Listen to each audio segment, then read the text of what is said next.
नमस्कार दोस्तों, हिंदुत्व संस्कृति में आपका स्वागत है। आज के इस बेहद खास वीडियो में हम माता वैभव लक्ष्मी के व्रत की कथा सुनेंगे। मान्यता के अनुसार वैभव लक्ष्मी व्रत को करने से जीवन में धन और सुख समृद्धि में वृद्धि होती है। इस व्रत को रखने से घर परिवार की आर्थिक स्थिति मजबूत बनी रहती है।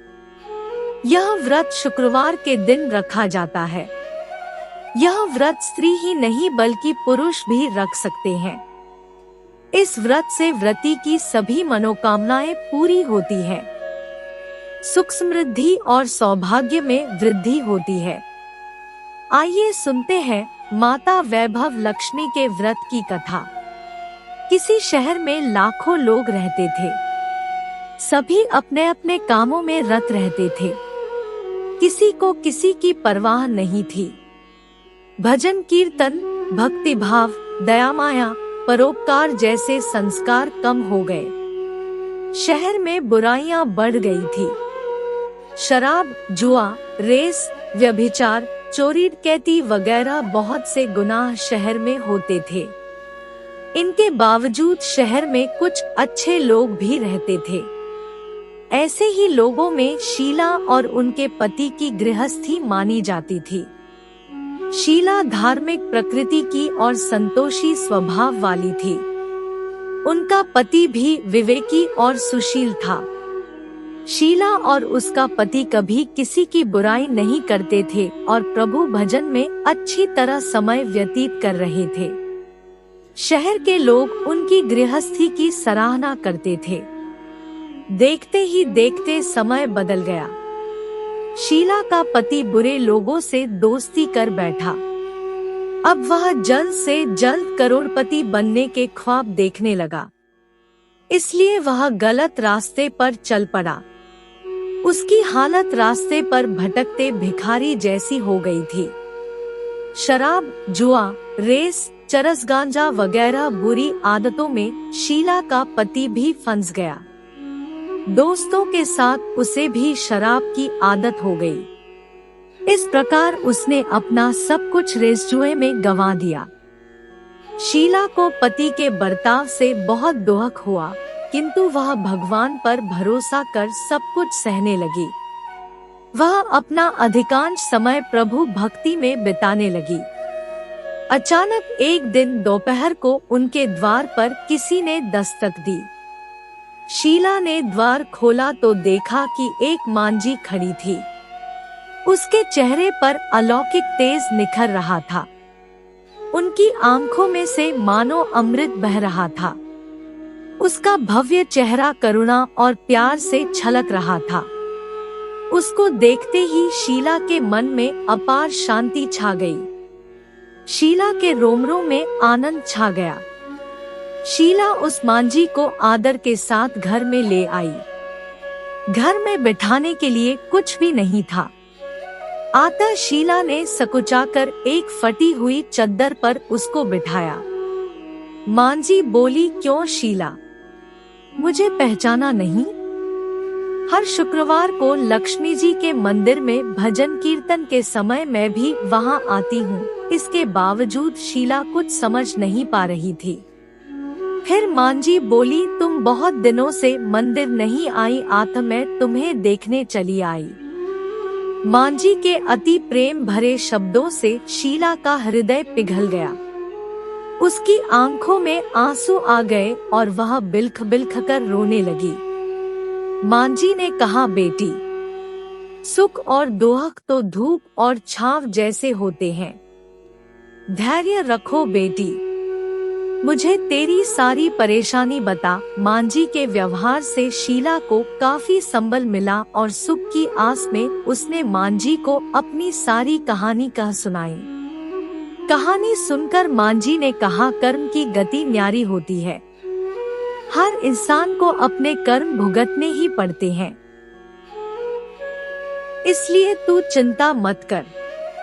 अब तू कर्म भुगत चुकी है।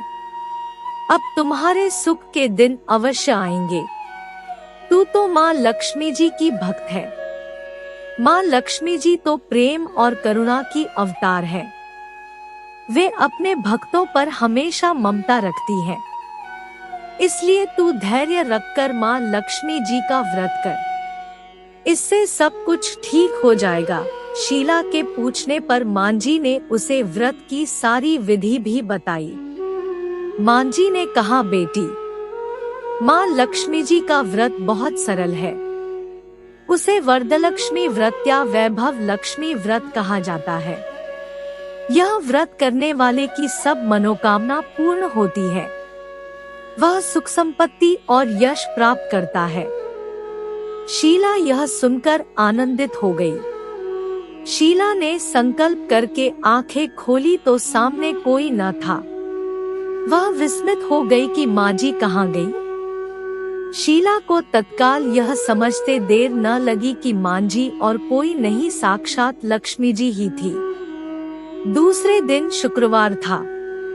सवेरे स्नान करके स्वच्छ कपड़े पहनकर शीला ने मांझी द्वारा बताई विधि से पूरे मन से व्रत किया।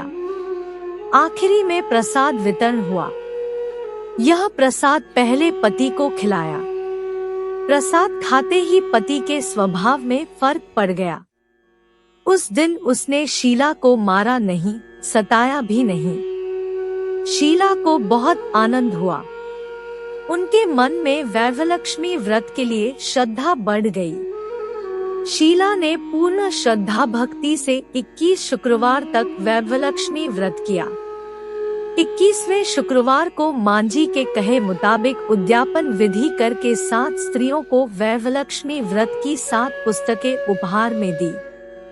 फिर माताजी के धनलक्ष्मी स्वरूप की छवि को वंदन करके भाव से मन ही मन प्रार्थना करने लगी है, माँ धनलक्ष्मी, मैंने आपका वैभवलक्ष्मी व्रत करने की मन्नत मानी थी, वह व्रत आज पूर्ण किया है। हे माँ, मेरी हर विपत्ति दूर करो, हमारा सबका कल्याण करो। जिसे संतान न हो उसे संतान देना। सौभाग्यवती स्त्री का सौभाग्य अखंड रखना। कुंवारी लड़की को मनभावन पति देना। जो आपका यह चमत्कारी वैभव लक्ष्मी व्रत करे, उनकी सब विपत्ति दूर करना, सभी को सुखी करना। हे माँ, आपकी महिमा अपार है। ऐसा बोलकर लक्ष्मी जी के धनलक्ष्मी स्वरूप की छवि को प्रणाम किया। व्रत के प्रभाव से शीला का पति अच्छा आदमी बन गया और कड़ी मेहनत करके व्यवसाय करने लगा। उसने तुरंत शीला के गिरवी रखे गहने छुड़ा लिए। घर में धन की बाढ़ सी आ गई। घर में पहले जैसी सुख शांति छा गई। वैभवलक्ष्मी व्रत का प्रभाव देखकर मोहल्ले की दूसरी स्त्रियां भी विधिपूर्वक वैभवलक्ष्मी व्रत करने लगी। वैभव लक्ष्मी व्रत 7, 11 या 21 जितने भी शुक्रवारों की मन्नत मांगी हो, उतने शुक्रवार तक यह व्रत पूरी श्रद्धा तथा भावना के साथ करना चाहिए। आखिरी शुक्रवार को इसका विधि के अनुसार उद्यापन करना चाहिए। आखिरी शुक्रवार को प्रसाद के लिए खीर बनानी चाहिए। जिस प्रकार हर शुक्रवार को हम पूजन करते हैं, वैसे ही करना चाहिए। पूजन के बाद माँ के सामने एक श्रीफल फोड़े, फिर कम से कम 7 कुनारी कन्याओं या सौभाग्यशाली स्त्रियों को कुमकुम का तिलक लगाकर माँ वैभवलक्ष्मी व्रत कथा की पुस्तक की एक प्रति उपहार में देनी चाहिए और सबको खीर का प्रसाद देना चाहिए। इसके बाद माँ लक्ष्मी जी को श्रद्धा सहित प्रणाम करना चाहिए। फिर माताजी के धनलक्ष्मी स्वरूप की छवि को वंदन करके भाव से मन ही मन प्रार्थना करे, हे माँ धनलक्ष्मी, मैंने आपका वैभवलक्ष्मी व्रत करने की मन्नत मानी थी, वह व्रत आज पूर्ण किया है। हे माँ, हमारी मनोकामना पूर्ण करे, हमारी हर विपत्ति दूर करो, हमारा सबका कल्याण करो। जिसे संतान न हो उसे संतान देना। सौभाग्यवती स्त्री का सौभाग्य अखंड रखना। कुमारी लड़की को मनभावन पति देना। जो आपका यह चमत्कारी वैभवलक्ष्मी व्रत करे, उनकी सब विपत्ति दूर करना, सभी को सुखी करना। हे माँ, आपकी महिमा अपार है, आपकी जय हो। ऐसा बोलकर लक्ष्मी जी के धनलक्ष्मी स्वरूप की छवि को प्रणाम करें। बोलो वैभव लक्ष्मी माता की जय।